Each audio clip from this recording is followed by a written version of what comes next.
Okay, we're back. We're on chapter 11. In the last chapter, Marty gets rescued and they meet up with Dr. Wolf, who meets with them in the library. And he shows them that he has their parents' like backpack and admits that he was looking for the parents and was searching for them in the Amazon for 6 months but didn't find them. He's going to go to Lake Tele in the Congo with Dr. Lee. And after they're dropped off there, then they're going to take the kids back to the prep school. So he's sending them back to the school. So we'll see what happens. This chapter is called The Preparations. Grace and Marty saw very little of each other over the next few days. Marty spent his time exploring the island and doing his best to wear down every member of Wolf's merry band of pirates. He left the house at dawn and returned well after dark, determined to see every nook and cranny on Kryptos and to learn everything he could about Wolf's operation before he was sent back to school.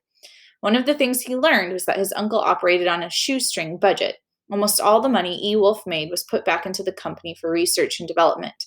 This left little ready cash for cryptid research or to fix things like the engine on the jet Wolf was to take to the Congo. Okay, so the engine on the jet is probably going to malfunction and they're all going to get stranded in the Congo. That's my guess. Marty was in the hangar when Phil, Wolf, and his two mechanics were discussing what to do about it. The engine's shot, one of the mechanics said. There has to be some way to fix it, Wolf insisted. You've never let me down before. There's always a first time, the other mechanic said. She needs a new engine.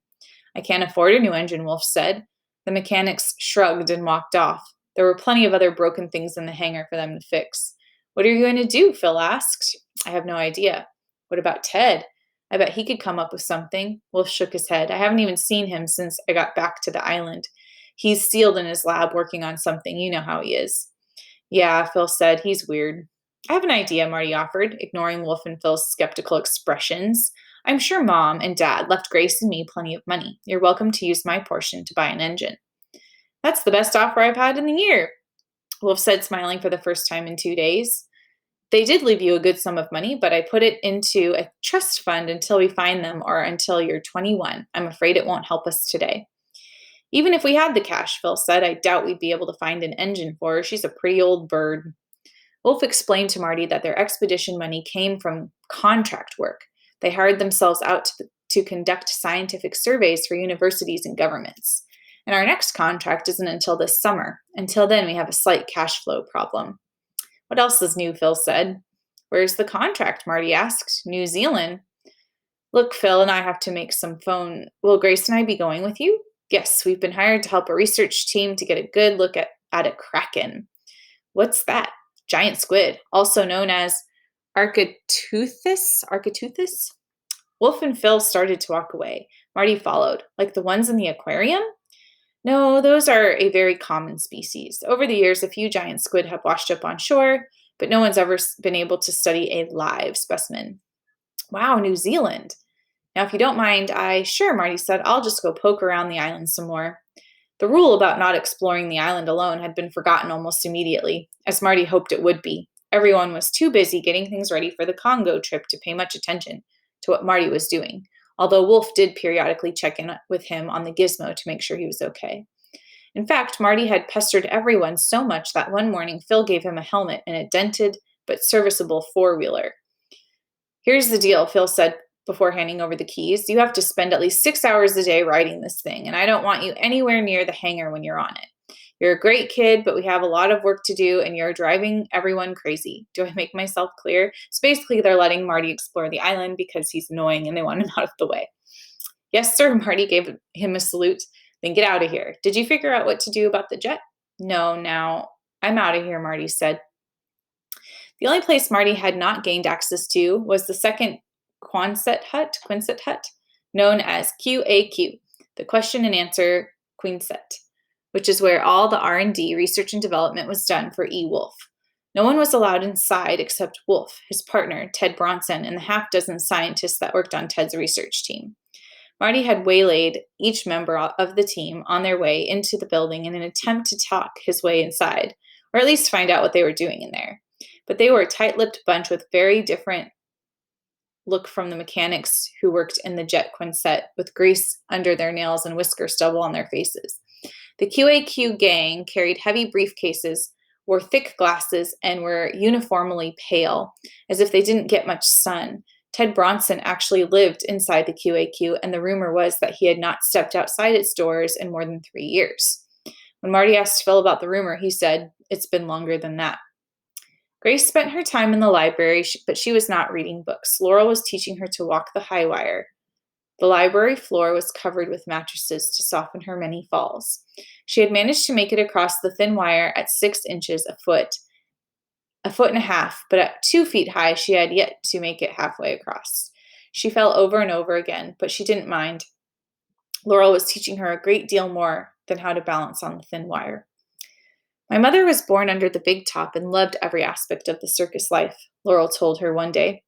The big top is what you call the big circus tent. She tried her hand at acrobatics, the high wire, training bears. She was even shot out of a cannon at a time or two, but her true love was the trapeze. "I wish you could have seen her. When I was little, I thought she could actually fly and wondered where she hid her wings when she was on the ground. But I learned that she didn't have wings." Laurel paused. Her last performance went flawlessly until the finale. A quadruple somersault, a very difficult feat, but one she had completed 1,000 times before. This time, though, the catcher was a fraction of a second late. When she came out on the 4th rotation, his hands weren't there. She fell. "Wasn't there a net?" Grace asked. "Yes, but she only caught the very edge of it. It wasn't enough to stop her from hitting the ground." "I'm so sorry."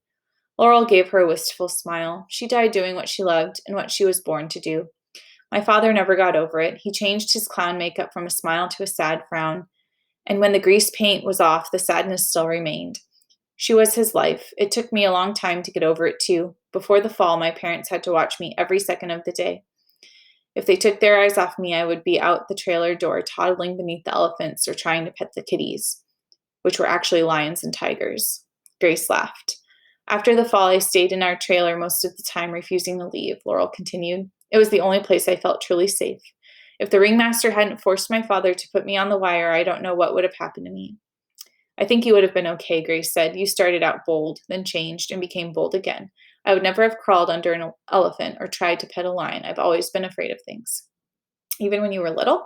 "Always." Laurel gave her a thoughtful look. "What's your earliest memory?" "That's easy. Marty climbing to the very top of my parents' floor-to-ceiling bookcase to get his bag of Halloween candy. It must have been 12 feet high." "You were afraid he would fall?" "No," Grace said. "I was afraid he would fall on me." Laurel laughed. "There's nothing wrong with a little fear. Being fearful can save your life. It saved mine on more than one occasion. But too much fear can stop you from living." She stepped onto the wire and began walking forward and backward. "Just remember, it's all a matter of balance. One thing that helped me was to make a list of all my fears. I took them on one at a time. There are still a number of fears on that list, but it's gotten shorter over the years." "How did you take them on?" "I simply visualized myself overcoming the fear. The great thing about the technique is that you can practice whenever you want and wherever you are." I think that this whole circus backstory of Dr. Laurel Lee is very out of place and very strange in the book. And I don't understand why Grace has any interest in learning how to walk a tightrope. And that seems very irrelevant and not to do with the cryptids or anything. So it's a little odd. Laurel closed her eyes as she walked the wire. "Take deep breaths, relax, then confront the fear in the safety of your imagination. Remember what I taught you about gaze anchoring. Look at the wire in front of you, whether in your imagination as I'm doing now or for real. Don't look down at your feet. Look beyond your fear at the goal. Try not to think about the steps."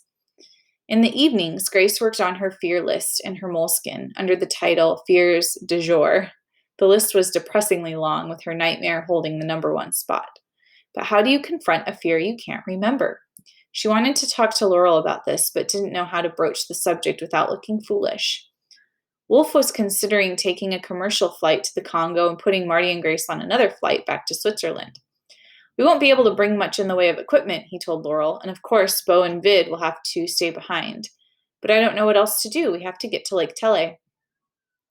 "If I don't tell her about the nightmare now, I might not get another chance," Grace thought. "What if something happens to Laurel in the Congo?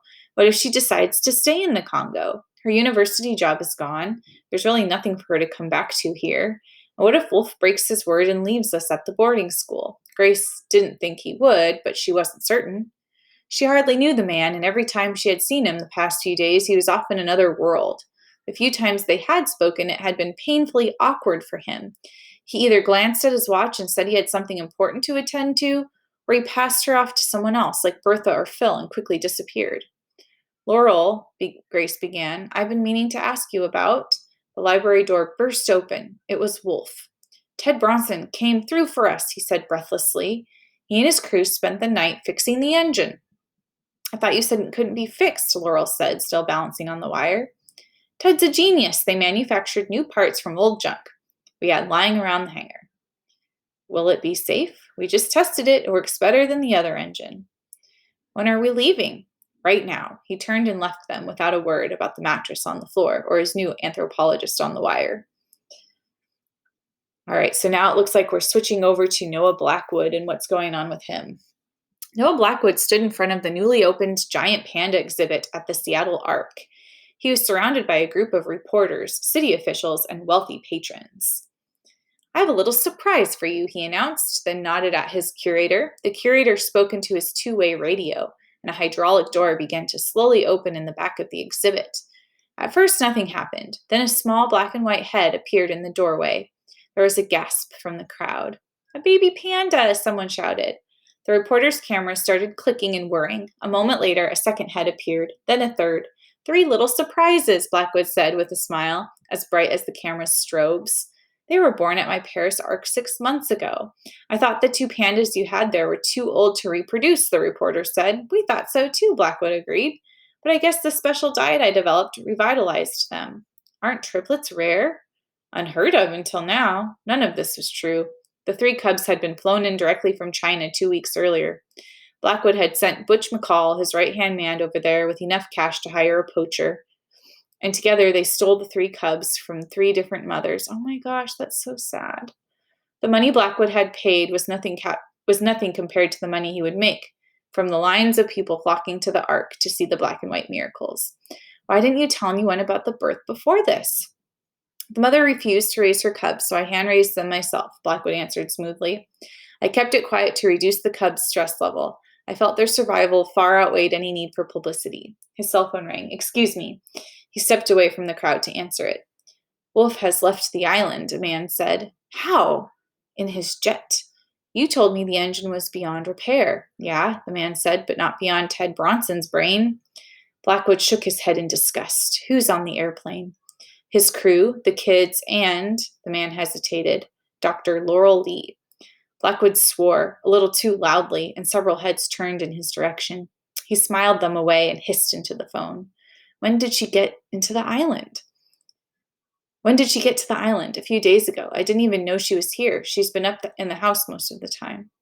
Where are they going? According to their flight plan, the Congo, then up to Switzerland. Wolf and Dr. Lee are going to the Congo, and the kids are being taken back to their school. Blackwood swore again, then hung up and made another phone call. When he finished, he walked back over to the reporters. I can take a small group of you into the exhibit for some close-ups if you'd like. All right, well, I think this confirms that Blackwood's definitely a villain, so we'll see if Wolf is too or not. Hope that you guys enjoyed that chapter. See you guys next time.